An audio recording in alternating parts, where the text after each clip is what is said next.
UK का संविधान या ब्रिटेन का संविधान, इसके अंतर्गत हम क्राउन या राजमुकुट का अध्ययन करेंगे। राजमुकुट राजसत्ता का वह प्रतीक है जिसे सम्राट राजपद ग्रहण करने के समय अपने मस्तक पर धारण करता है। लेकिन वर्तमान समय में राजमुकुट ने या क्राउन ने एक संवैधानिक अर्थ भी प्राप्त कर लिया है। इस संवैधानिक अर्थ में राजमुकुट एक संस्था है जिसमें व्यक्ति के रूप में सम्राट, कैबिनेट, लोक सेवाएं और वे सभी संस्थाएं जिनके द्वारा प्रशासनिक सत्ता का उपयोग किया जाता है। इसलिए हम राजमुकुट को एक संपूर्ण सरकार भी कह सकते हैं। राजा और राजमुकुट में क्या अंतर है, इसके ऊपर हम चर्चा करेंगे। राजा एक व्यक्ति है, राजमुकुट एक संस्था है। सम्राट एक व्यक्ति होता है जो एक विशेष समय पर राजपद पर आसीन होता है। इसके विपरीत राजमुकुट या क्राउन एक संस्था है। यह शासन सत्ता का प्रतीक है जिसे विधायी, प्रशासनिक और न्यायिक तीनों ही शक्तियां प्राप्त हैं। राजा या सम्राट अस्थायी है, राजमुकुट स्थायी है। सम्राट व्यक्ति होने के नाते जन्म लेता है और उसकी मृत्यु होती है। मानव होने के नाते उसके साथ अन्य मानव जीवन की समस्त क्रियाएं संपन्न होती हैं। जैसे पदमुक्त किया जाता है या वह स्वयं भी सिंहासन का त्याग कर सकता है। इसके विपरीत राजमुकुट जो एक संस्था है, न कभी जन्म लेती है न कभी उसकी मृत्यु होती है। राजा व्यक्तिगत है और राजमुकुट सामूहिक। सम्राट और राजमुकुट में एक अंतर व्यक्तिगत और सामूहिकता का है। सम्राट व्यक्तिगत है, राजमुकुट सामूहिक। राजमुकुट की शक्तियों का प्रयोग एक व्यक्ति द्वारा नहीं होकर अनेक व्यक्तियों द्वारा होता है। वास्तविक प्रशासन में सम्राट शक्तिहीन है, राजमुकुट शक्तिशाली। भूतकाल के समय में राजा वास्तविक प्रशासन में सर्वाधिक शक्तिशाली था, लेकिन प्रजातंत्र की दिशा में संवैधानिक विकास के साथ साथ सम्राट की शक्तियों का पतन होता गया और सम्राट के हाथ से शासन की शक्ति निकलकर मंत्रिमंडल तथा संसद को प्राप्त होती रही। राजा के या सम्राट के उत्तराधिकार के नियम। राजा के उत्तराधिकार के संबंध में यही नियम प्रचलित है कि राजा अथवा रानी का ज्येष्ठ पुत्र अथवा पुत्री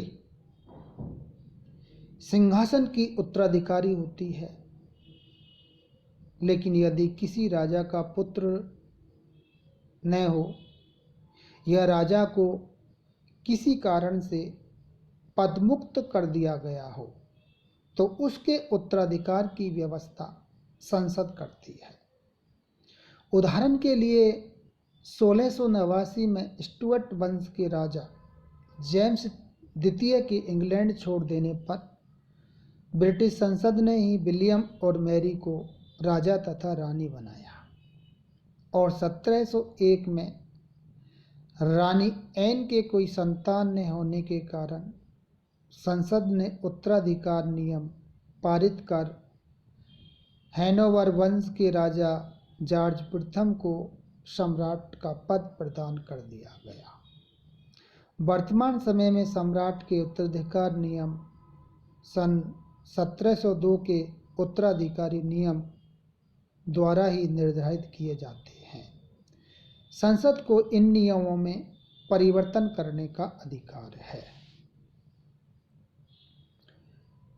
क्राउन की शक्तियां या सम्राट की शक्तियां भी इसको हम कह सकते हैं, जिनका कि हम अध्ययन करेंगे। क्राउन की शक्तियां या राजमुकुट की शक्तियां निम्न हैं। पहली है कार्यपालिका संबंधी शक्ति।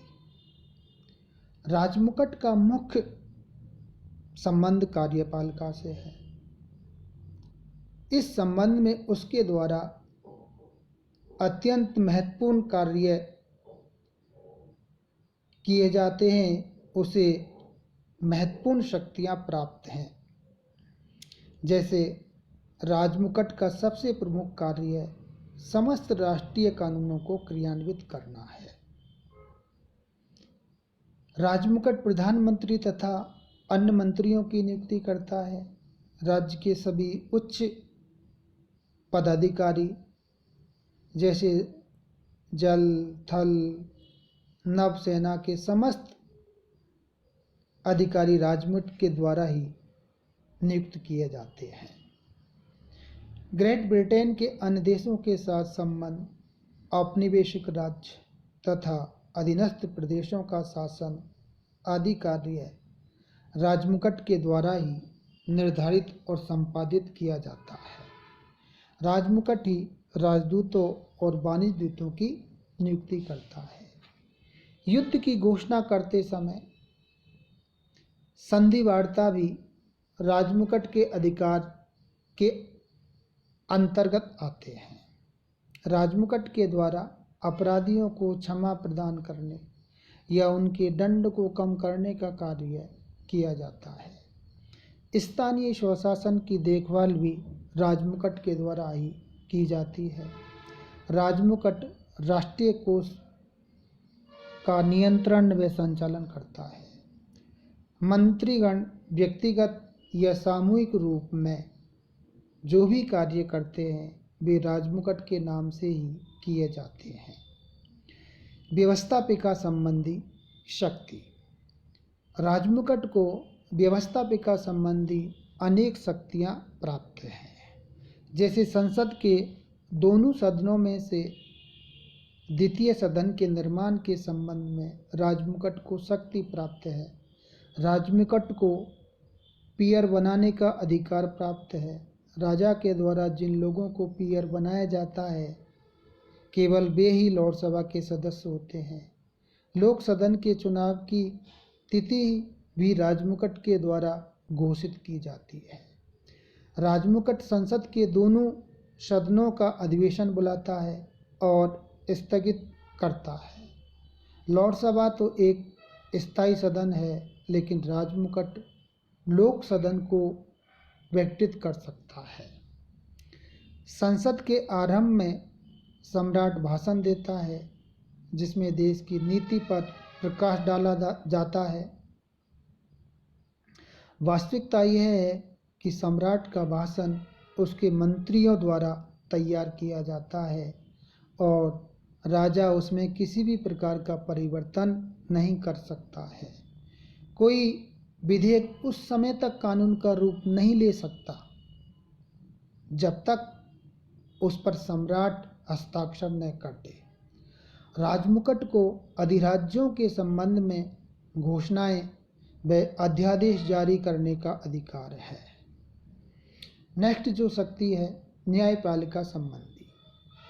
सम्राट को न्याय का सूत्र कहा जाता है और न्यायिक क्षेत्र में भी उसे कुछ शक्तियां प्राप्त हैं। ब्रिटेन में सभी न्यायालय सम्राट के न्यायालय कहलाते हैं।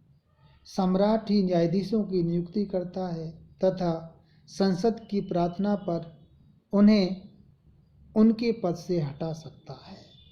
वह अपराधियों के दंड को कम कर सकता है या उन्हें क्षमादान प्रदान कर सकता है। नेक्स्ट शक्ति है धार्मिक क्षेत्र में। सम्राट को धार्मिक क्षेत्र में भी कुछ शक्तियां प्राप्त हैं। इंग्लैंड में एलिंगटन चर्च है और रानी एलिजाबेथ के समय से ही सम्राट उसका प्रमुख है। वह चर्च के समस्त अधिकारियों जैसे आर्क बिशप, बिशप, डीन और कैनन की नियुक्ति करता है।